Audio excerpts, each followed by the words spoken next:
आज नाही, चारही युगामध्ये नाम आहे बरं. पहिल्या युगात होतं पण चारही साधना होत्या, कमी होत होत होत कलियुगात मात्र फक्त नामच आहे. आणि हे जे आता आपले तुकाराम महाराज झाले, ज्ञानोबा माऊली झाले, आपले एकनाथ महाराज झाले, हे सगळे कलियुगामधले जाईल. यांनीच आपल्यासाठी जे नामाचा महिमा दिला, त्यांनी सांगितलं नाम हे सार आहे. पण सार आहे पण एकच अडचण आहे किंवा एकच गोष्ट आहे, फक्त तत्व त्याचं काय आहे.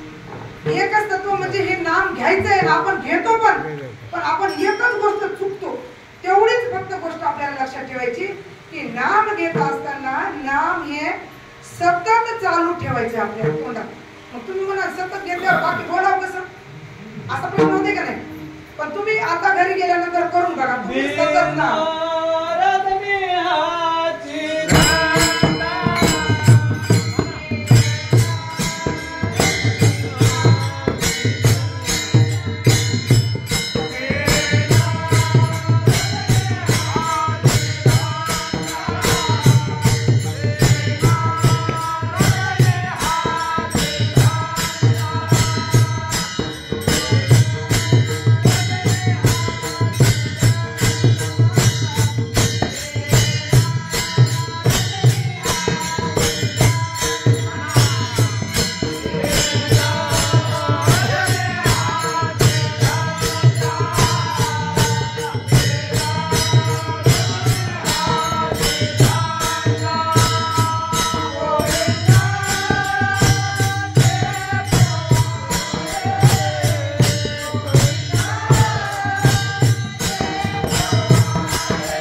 ही एवढी गोष्ट आपण साधली की काय हाती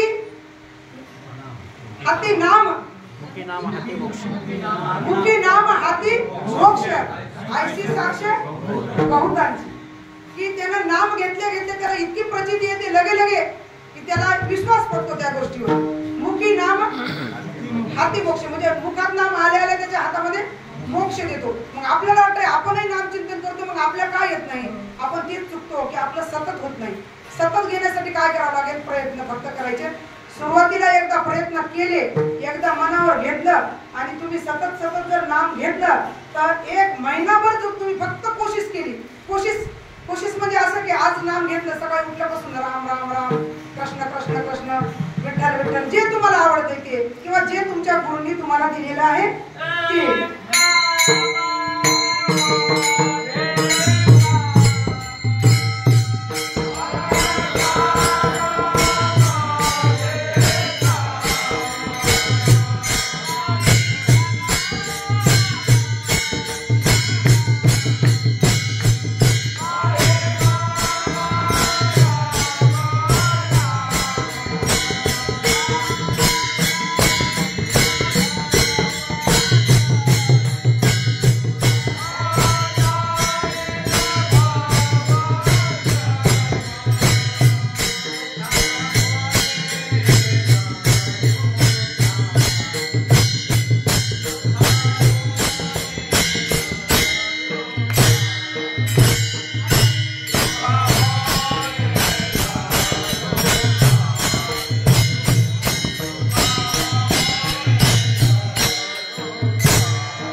काम करत असताना एकदा मनाला सवय लागली ना की ते बरोबर म्हणते.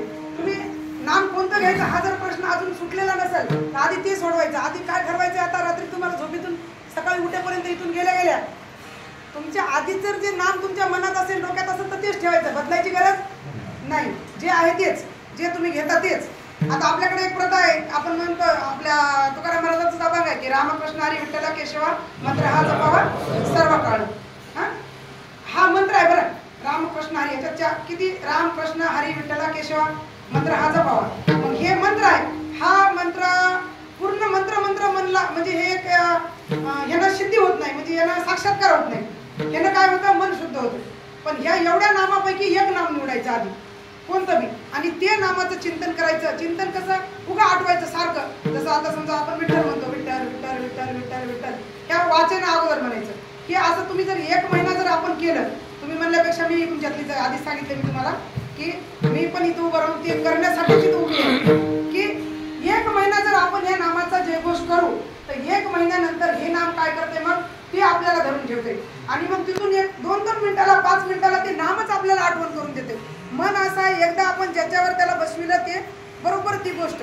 आता संसारात किती गोष्टी आहेत आपण आठवण करीत नाही, पण बरोबर आठवण येते की नाही आपल्याला त्या कामाची, तसं नामाचं पण होतंय हळूहळू. याची काळजी करायची आपल्याला गरज नाही. मग हे सतत नाम घेतलं की मग सतत घेतल्यावर समजा आपलं काय म्हणणं आहे, त्या संतांचं काय म्हणणं आहे की मरताना आपल्या नाम जर जीवीवर तोडा आला,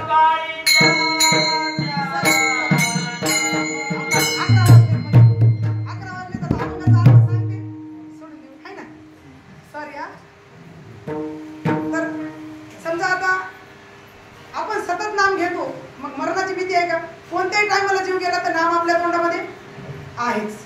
मग हे अशा प्रकारे जर आपण नामाची सिद्धी केली तर सगळेजण कोणीही पुराणात तर आपण बघितले की पाषाण सुद्धा तरलेले आहेत आणि निर्जीव सुद्धा तरलेले आहेत, पण कोणीही तरतात. तर हेच या अभंगामध्ये, अभंगाच्या पहिल्या चरणामध्ये तुकाराम महाराज नाम घेता वाया गेला.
ईश्वराच्या चरणानं तिचा उद्धार झाला, पण दगड तरले ना, पाषाणाचे दगड देवाच्या नावाने पाण्यावर तरले.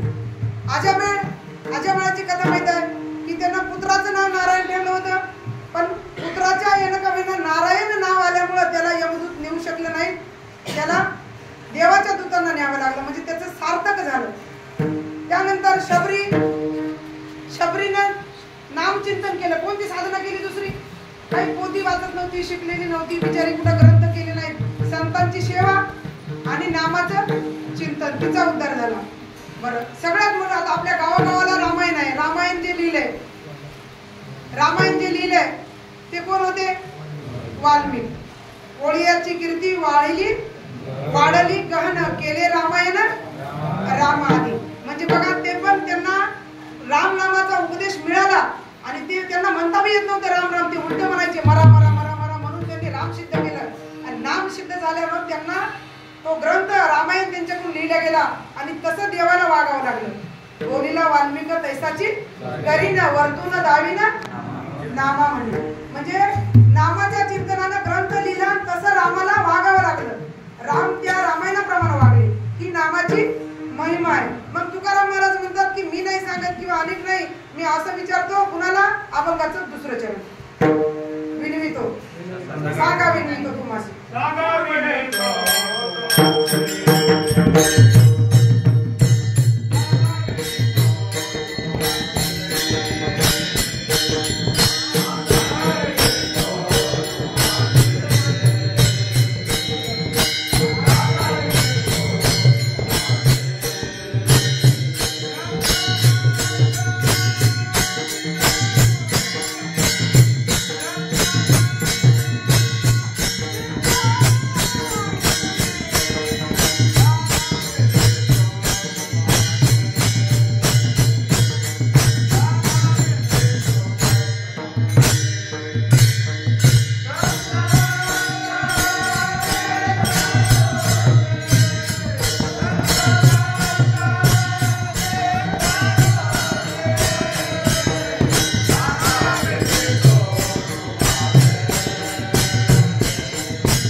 संतांचे तर अनेक अभंग आहेत संतांना.